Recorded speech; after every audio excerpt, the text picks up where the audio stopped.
اقتدار منتقل ہو گیا شہباز شریف کے خاندان میں اور وہ نواز شریف کی جڑیں کاٹ رہے ہیں. صحیح. یہ جو لوگ سمجھتے ہیں وہ سمجھ سکتے ہیں، جو لوگ سیاست کی باریکیوں کو نہیں سمجھ سکتے وہ نہیں سمجھتے.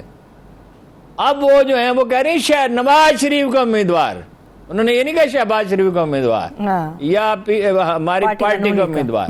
باقی جلسے ان کے کیا ہیں؟ جلسے ولسے تو ان کو کچھ نہیں ہو رہے، نہ وہی باتیں ہیں لکھ کے دی ہوئی لوگوں کی. وہی خان صاحب جو تقریریں کرتے ہیں وہ کم از کم اس میں کچھ تو ان کا اپنا حصہ ہوتا ہے، اگرچہ وہ دہراتے ہی رہتے ہیں وہی ایک ہی تقریر، ریپیٹیشن بہت زیادہ تر وہی باتیں. تو ان کے پاس تو اپنا جو ہے وہ دو ذہنی کلی ہیں، میں آپ کو نام بھی بتا چکا ہوں، وہ لکھ کے دیتے ہیں. جی تو یہ کیا سیاست کیا رہ گئی؟ اداکاری رہ گئی. عمران خان صاحب کے جو جلسے ہونے جا رہے ہیں انور صاحب کتنا توڑ نکالیں گے حمزہ شہباز صاحب کا؟ یہ دیکھیے پاپولیرٹی تو ان کی زیادہ ہے، اس میں تو کوئی شبہ ہی نہیں ہے. یہ تو سروے ہم سب دیکھ چکے ہیں. اور سروے کیا، گلیاں بازاروں میں چلے جائیں، آپ اپنے محلے میں چلے جائیں، لوگوں سے پوچھ لیں.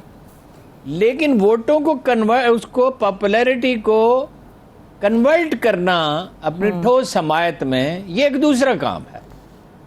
یہ کام اب اگر عمران خان صاحب سے کئی دفعہ کہا کہ یہ قائد اعظم کی سیرت پڑھیں، زندگی پڑھیں، کیسے انہوں نے کیا. مثال کے طور پہ جی ایم سید کھڑے ہو گئے اور پارٹی چھوڑ دی تھی، ناراض ہو گئے، بڑے پاپولر تھے. تو قائد اعظم نے دلی سے 29,000 روپے، بمبئی سے 29,000 روپے بھیجے. 29,000 روپے، 30-40 زیادہ زیادہ 50 روپے تولہ سونا ہوگا، آپ اندازہ لگائیں. اور ٹیلی فون کا بندوبست کیا مانیٹرنگ کے لیے، روز فون کرتے تھے اور پوچھتے تھے کیا صورتحال ہے. ہی نیو اٹ کہ اگر جی ایم سید یا ان کے حامی جیت جائیں تو پاکستان کا مستقبل خطرے میں ہوگا. ٹھیک. تو وہ تو اب اس کو حمایت میں کنورٹ کر اپنے حامی ان کے جو ہیں وہ ان کا ٹائیگر فورس. کہاں ہے وہ ٹائیگر فورس؟ ہم نے تو کوئی نہیں دیکھی. جیت وہ اگر فیئر الیکشن ہو تو میجارٹی اس کی ہے، پی ٹی آئی کی. اچھا، باوجود اس کے کہ انسینٹیوز دیے جا رہے ہیں لوگوں کو؟ نہیں، وہ میں نے آپ کو فیکٹرز بتا دیے نا. ان کے زیادہ لوگ ووٹ ڈالنے جائیں گے پرسنٹیج کے اعتبار سے. مثلا فرض کیجئے 1 لاکھ ووٹر ہیں نون لیگ کے اور 1 لاکھ ووٹر ہیں پی ٹی آئی کے. ٹھیک. تو پی ٹی آئی کے ووٹ ڈالنے والوں کا اس خراب موسم میں جولائی کو 17 جولائی کو یا تو بارش ہوگی یا بارش کے بعد کی خوفناک دھوپ ہوگی، حبس ہوگا، اس میں ووٹ ڈالنے کے لیے کم لوگ نکلتے ہیں. تو وہ پی ٹی آئی کے نکلنے والوں کا تناسب زیادہ ہوگا. دھاندلی میں کوئی کسی سے پیچھے نہیں ہے، لیکن دھاندلی کرنے کی صلاحیت نون لیگ میں زیادہ. بھارت کے حوالے سے ہارون صاحب ہم بات کریں گے، مگر جو سینئر صحافی پر تشدد ہوا ہے کیا آپ اس کے اوپر بات کرنا پسند کریں گے؟ کرتے ہیں اس پہ بھی بات. ایک چیز میں بھول گیا اب ٹینشن والی، چونکہ موضوعات اتنے ہوتے ہیں. جی دیکھیے مجھے اس کے بارے میں معلومات نہیں ہیں کہ اس پہ غور ہو رہا ہے یا نہیں ہو رہا.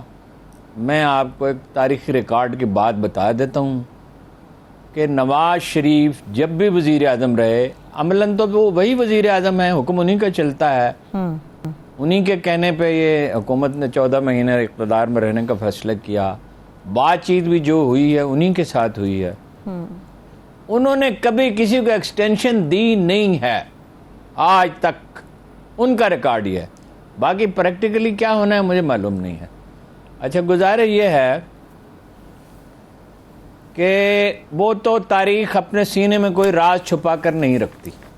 یاد امیر صاحب سے پہ جن لوگوں نے حملہ کیا اب تک تو اس میں کوئی پیش رفت نہیں ہے. ٹھیک. حالانکہ یہ ایسا علاقہ ہے، ایسی جگہ ہے جہاں کوئی ظاہر کیمرے بھی لگے ہوئے ہوں گے، اور وہ جو علاقہ جہاں پہ ہوا جی، اور اگر چاہتی تو اسی وقت بھی پولیس ان کا تعاقب کر سکتی تھی. وہاں سامنے تو تھانہ ہے جی، اور اس کے قریب بلکہ 2 تھانے ہیں اس کے قریب، ایک تو بالکل سامنے ہی ہے. کوئی ان چیزوں سے جن لوگوں کو ہدف بنایا جاتا ہے، بر صغیر کی تاریخ کا سبق یہ ہے کہ نقصان انہیں نہیں پہنچتا. بھٹو کو پھانسی دے دی آپ نے، پھر کیا ہوا؟ بے نظیر اقتدار میں آ گئی. بے نظیر کو قتل کر دیا گیا، زرداری صاحب اقتدار میں آ گئے. اور وہ جو سلسلہ کہیں تھمتا نہیں ہے. میں بھٹو صاحب کو بے قصور بالکل نہیں سمجھتا، لیکن اگر عدالت میں ایک جرم ثابت نہیں ہوتا تو آپ کیسے کر سکتے ہیں؟ یہی انڈیا میں ہوا, اندرا گاندھی کو قتل کر دیا گیا تو کیا ہوا؟ بیٹا جو پائلٹ تھا جس کا سیاست سے کوئی تعلق ہی نہیں تھا وہ وزیر اعظم بن گیا. سری لنکا میں کیا ہوا؟ وہ نام تو اب مجھے یاد نہیں آتے, یہ اتنے پرانے نام ہیں وہاں, تو وہ واقعات پرانے ہو گئے. بنگلہ دیش میں کیا ہوا؟ شیخ مجیب الرحمان کو قتل کر دیا, اور وہ اس حسینہ واجدہ ابھی بیٹھی ہوئی ہیں. تشدد سے کچھ نہیں ہوتا, تشدد کرنے والے ہمیشہ ناکام ہوتے ہیں. یہ ہمیشہ آپ کو سناتا ہوں دلیل, قرآن مجید کی آیت, جو جیا وہ دلیل سے جیا, جو ہلاک ہوا وہ دلیل سے ہلاک ہوا, جو جیا وہ دلیل سے جیا. دیکھیے وہ جو اخبار میں معتوب ہیں وہ ہیرو بنتے جا رہے ہیں, وہ صحیح ہے یا غلط ہے ان کا موقف, یہ بحث کی بات ہے.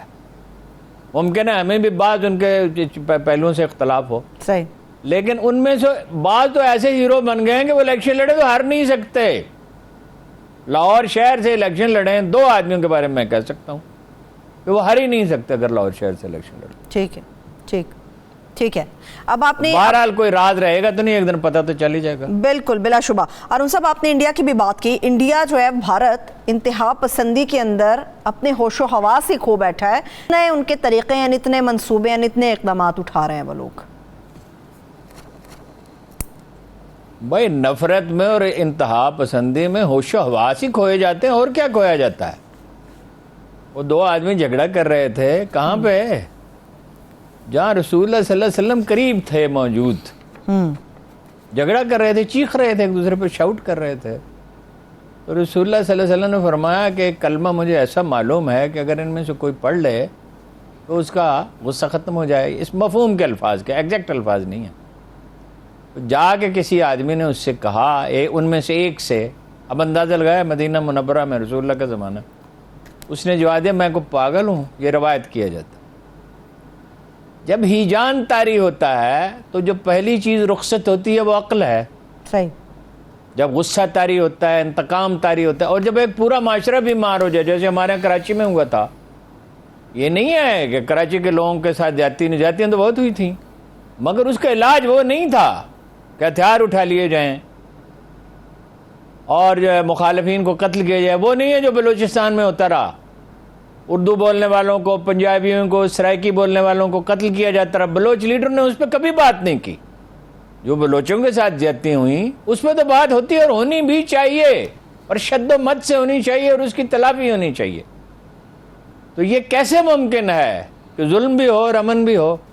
تو وہ اب نیا ایک کام شروع کیا انہوں نے, اور خیر پہلے بھی کر رہے تھے. ریاست حیدرآباد کا نام انہوں نے رکھ دیا تھا آندھرا پردیش, اور اب تو حیدرآباد کا نام ہی بھاگیہ نگر رکھ دیا. یہ بھاگیہ ایک رقاصہ تھی, رقاصہ. صحیح. قطب شاہ جو اس کے جنہوں نے بنیاد رکھی اس شہر کی, انہوں نے جناب علی کرم اللہ بجو کے نام پہ اس کا نام رکھا تھا. حیدرآباد کی ایک بڑی روشن اور تابناک تاریخ ہے. وقت ختم ہو گیا. اور پہلو بھی ہیں, لیکن ادیبوں اور شاعروں کی بڑی سرپرستی کی, اردو زبان کو بڑا فروغ دیا. چلیے پھر باقی بات کل انشاءاللہ. تھینک یو سو مچ ارون صاحب. دیکھنے والوں کا بھی مجھے اجازت دیجیے, اپنا خیال رکھیے. خدا حافظ.